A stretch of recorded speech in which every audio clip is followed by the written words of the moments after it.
Hi guys, welcome to the channel. In today's video, I'm going to show you how you can activate elephants and flowers theme on Instagram.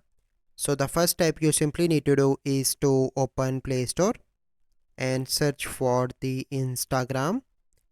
Then you need to click on that, click on Instagram, and you need to update Instagram application first. Once you done that, you simply need to go back and open Instagram application. Then you simply need to click on this messenger icon in the top right. From here you need to select any conversation and click on the person name on the top. From here you need to click on theme, scroll down, and here you can see elephants and flowers. You simply need to select that, wait for few seconds, and now you can see that this theme is activated. Let me show you. So here you can see that. So this is the process.